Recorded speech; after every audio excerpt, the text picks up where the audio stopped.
Good morning. So everyone on this beautiful rainy morning here in Ann Arbor. It's my pleasure to be here today to present an overview of the census. I'm going to be highlighting the innovations we've implemented and the processes and programs that we have established to ensure that we conduct a complete and accurate 2020 census. Before we get started, just a brief reminder. You all know this, but we remind everyone in every presentation that the purpose of the census is to conduct the enumeration of the population and housing and disseminate the results to the President, the states, and the American people as mandated in Article 1, Section 2 of the U.S. Constitution. The primary purpose is the apportionment of representation among the states for the House of Representatives.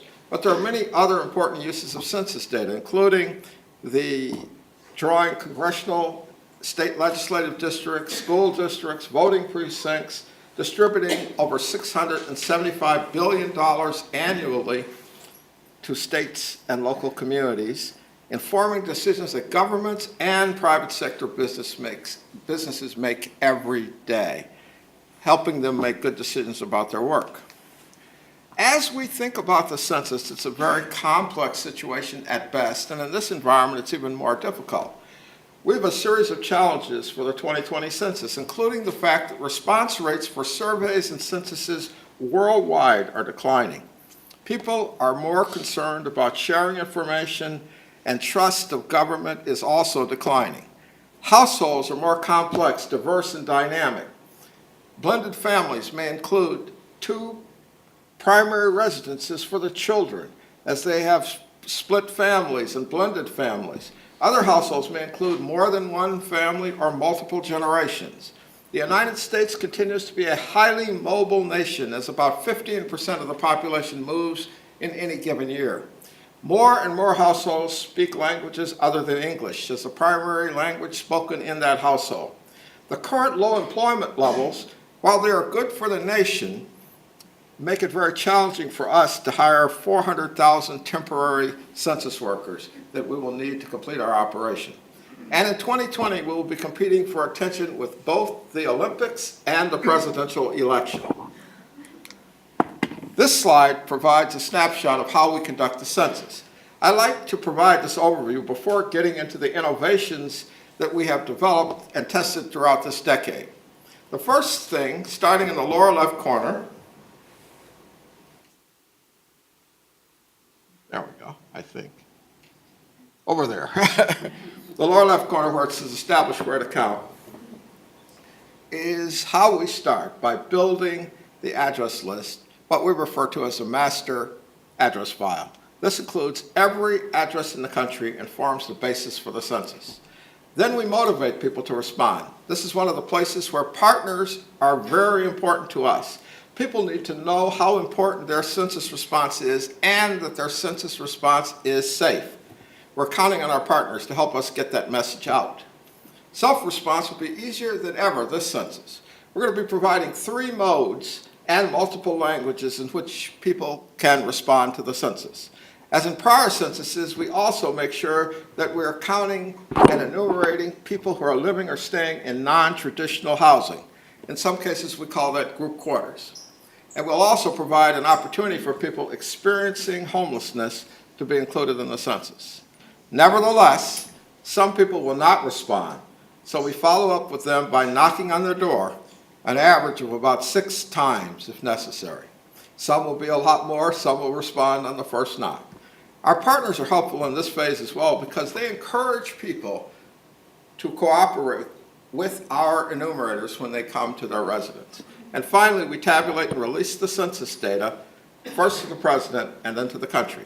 So now let's dive in a bit so I can tell you how we're doing things differently from previous censuses.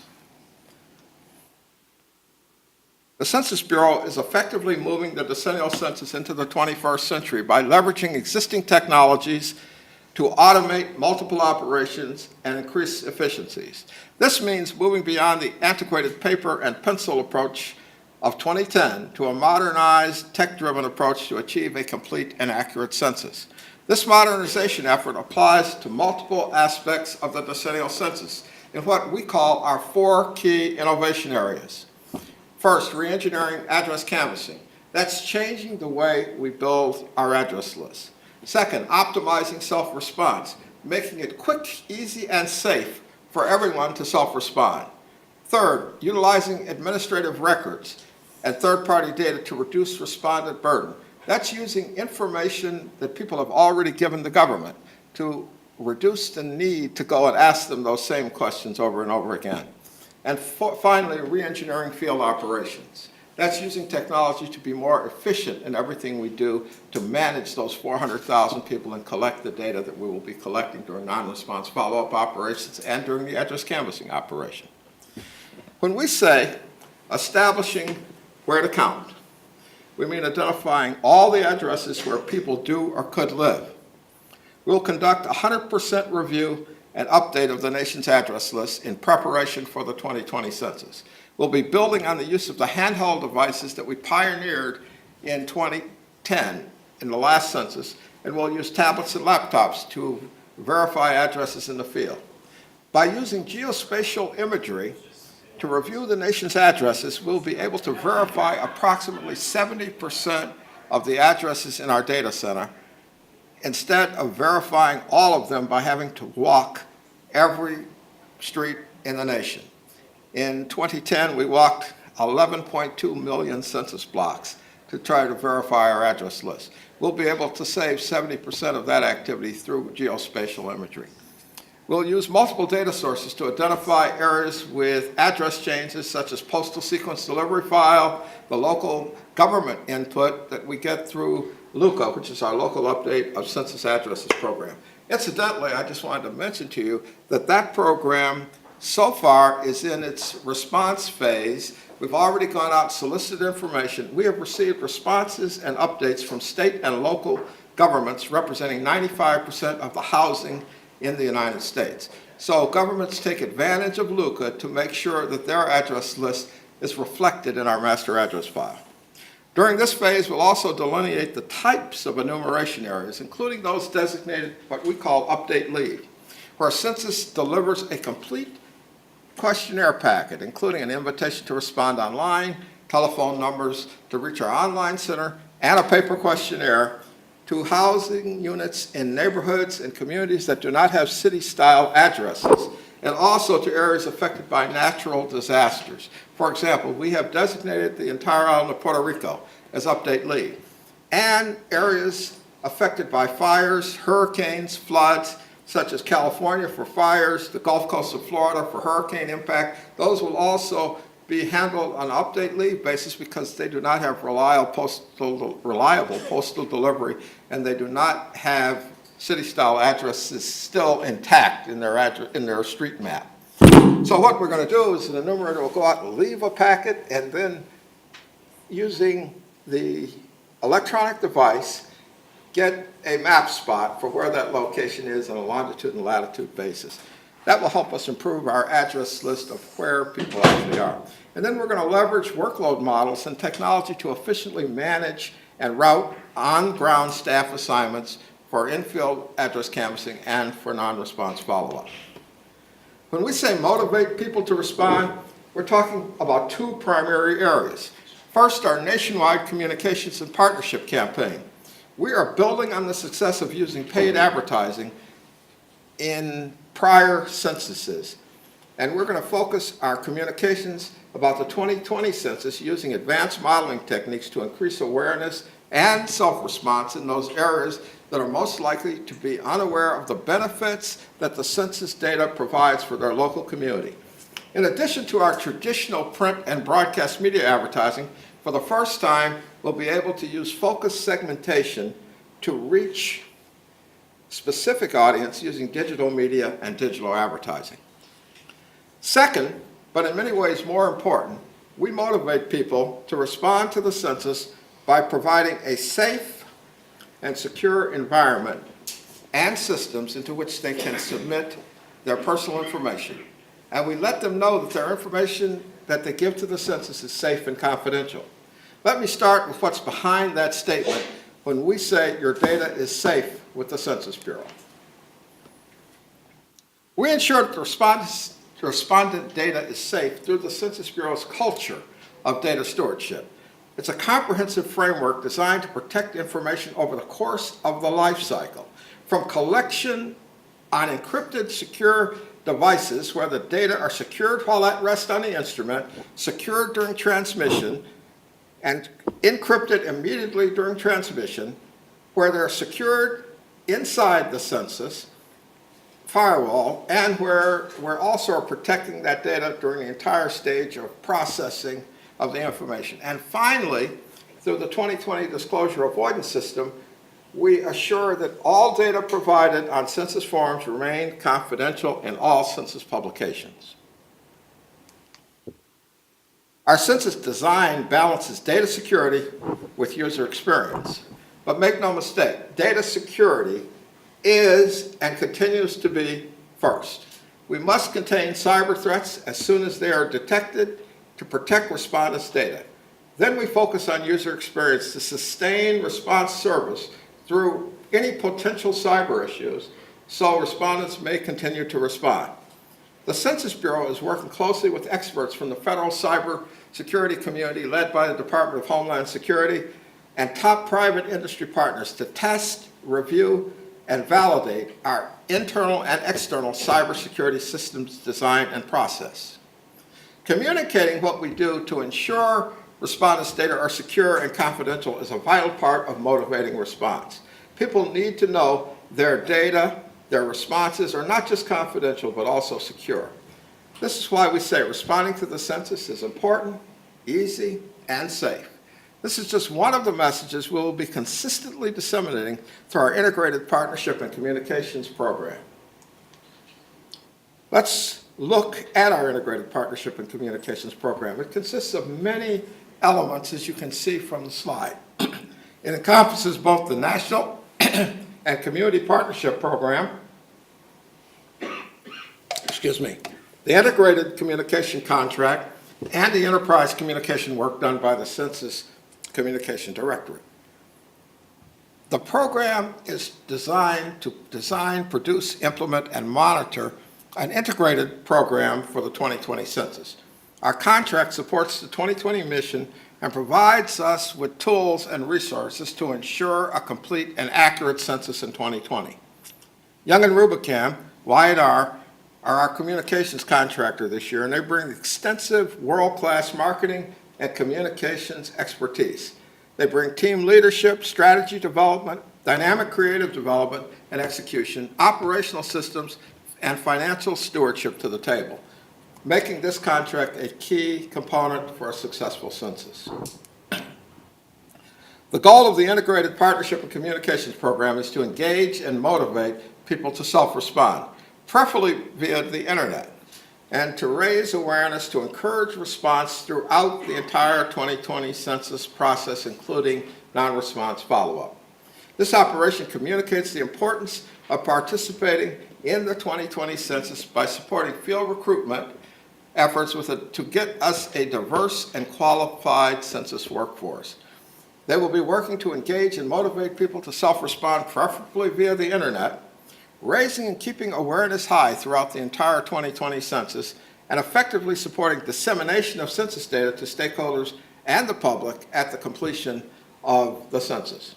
It's comprised of many components, but the major components include website and mobile, media relations, paid advertising, statistics in schools, and social media. The mission of the National Partnership Program is to establish relationships with organizations and business entities that have a national reach and scope to get their engagement in leveraging trusted, familiar voices to increase response to the census and to develop sustaining and transformational engagement. Thinking of creative ideas that we, the Census Bureau, may not have thought of, but they, in their corporate marketing and development program, have thought of creative ways to reach people. We're utilizing that to transform some of our communication. The Community Partnership Program is one that most of us are familiar with. It focuses primarily on motivating diverse communities at the local level toward greater participation in the 2020 census.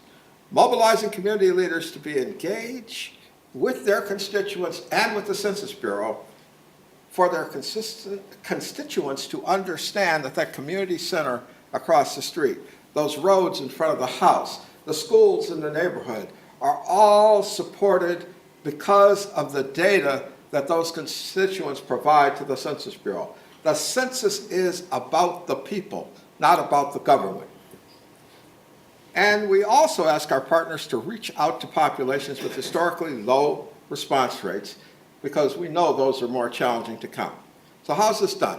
3 ways. We educate people about the 2020 census. We encourage community partners to motivate people to respond. And thirdly, we engage grassroots organizations to reach out to their constituents who we know have often been more difficult to reach.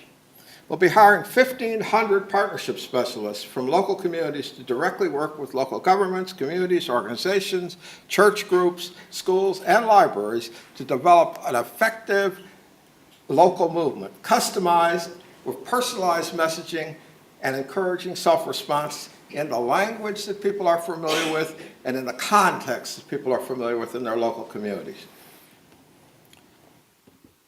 We're leveraging trusted voices throughout all elements of the partnership program. As you can see on that side of the slide, the right side of your left side of the slide, we have a number of units and organizations and groups that are key elements of our partnership program, from state complete count commissions through faith-based organizations, through higher education census on campus, to LGBTQ outreach. We are looking to utilize these organizations as effectively as possible to communicate the census message. The State Complete Count Commission is a new concept for 2020. These State Complete Count Commissions are established by either state legislature action or by gubernatorial action and are a central and critical component of the partnership program. The higher level of commitment and resources provided by states enhance the efforts to conduct the census and get a complete count. Just as a point of information, the state of California has already committed over $100 million for 2019 and 2020 to complete their State Complete Count Commission's efforts to push the census for their seats. Often in a state, they realize that they could have seats at risk and substantial federal funding at risk. California has made the calculation that this is well worth the investment for them at this time. One of the advantages is the state officials do understand the benefits and impact of the 2020 census, and they promote the critical importance of participation at all levels of the government within the state.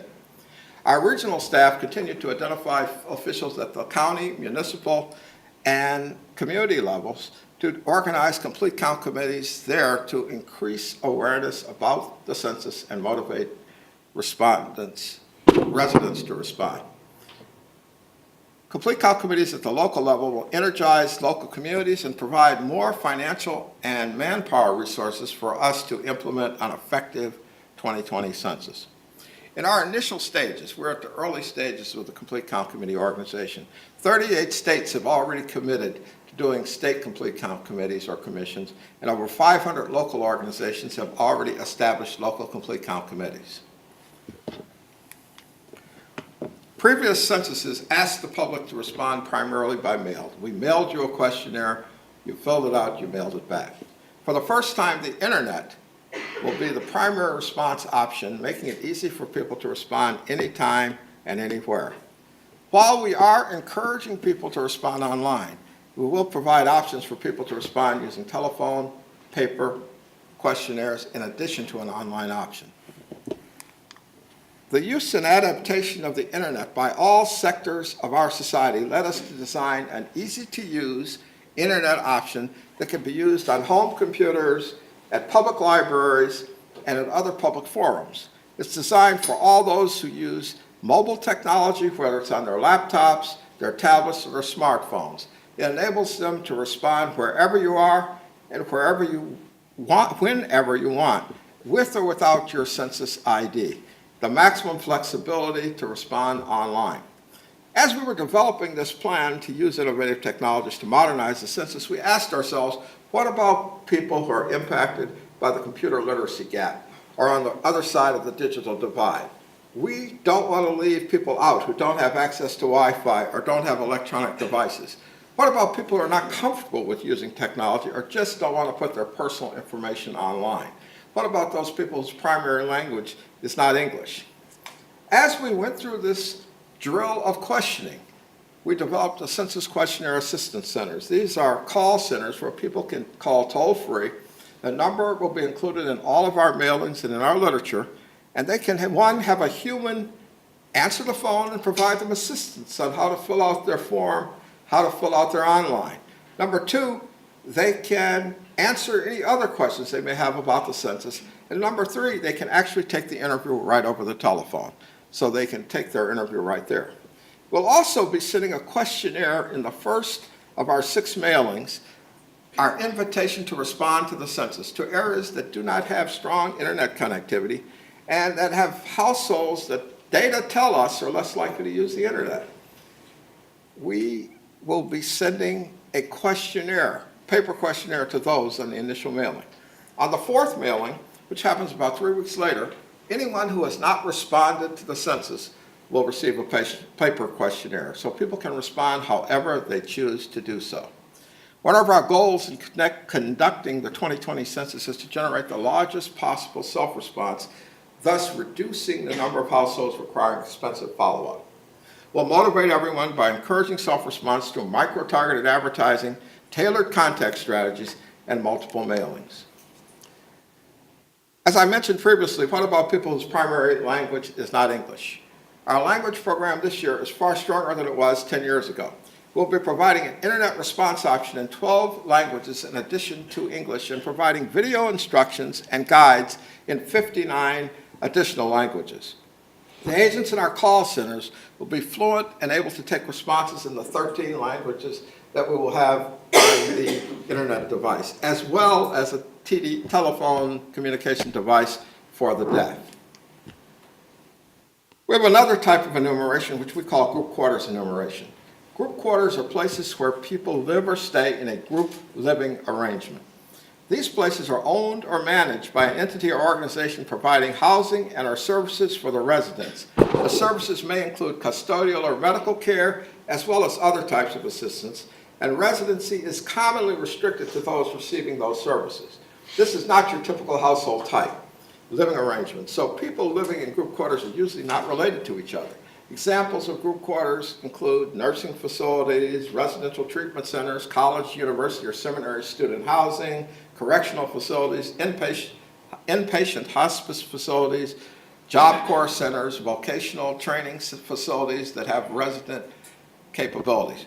We also use service-based enumeration as part of this operation to count people who are experiencing homelessness by going to soup kitchens, shelters, outdoor locations, and encampments to attempt to count those people in our census.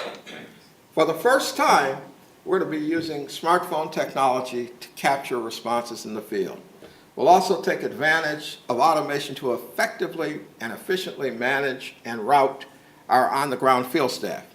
Area census offices will rely on automation to collect, manage payroll information.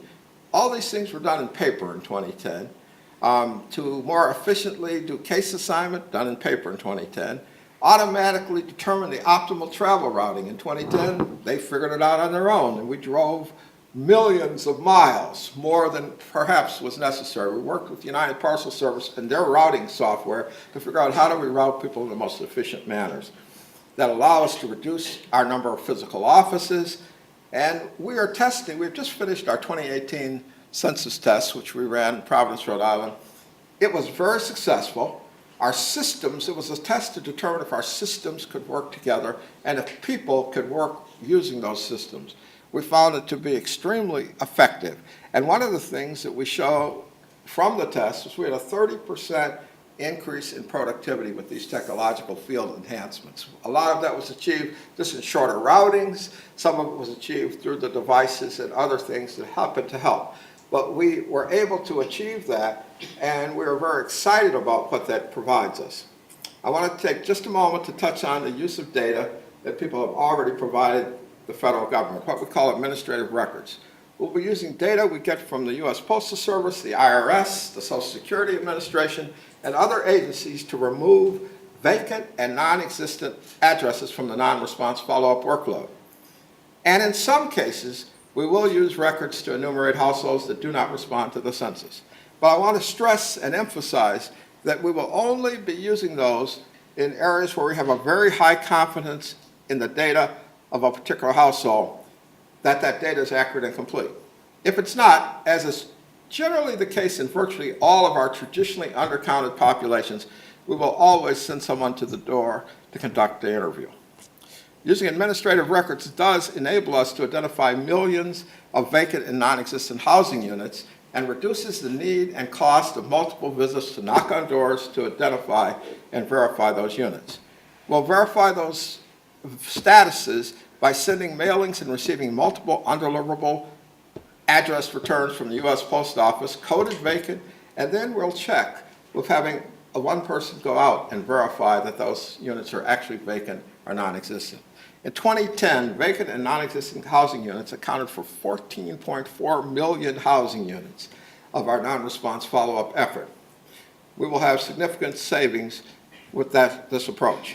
And finally, consistent with prior censuses, we'll deliver the apportionment counts to the President and the redistricting counts to the states. We will build upon efforts in recent decades to give the public greater access to the data. We'll provide flexible tools allowing the public to view 2020 census data any way they want. Improvements will include visualizations, easier search functionality, and improved access to data tables and data sets. I'd like to thank you for your time. This concludes my presentation, which I hope you found informative. Feel free to contact us through any of the multiple ways listed here, or I can personally be contacted at aefontenot@census.gov. I will make one statement. I have not mentioned the citizenship question. On advice of counsel, since we are in litigation at the moment, the only thing I am able to say on that is the Department of Commerce website has defined that the Secretary, acting under his authority in Title 13, chose to add the question to the 2020 census. Thank you.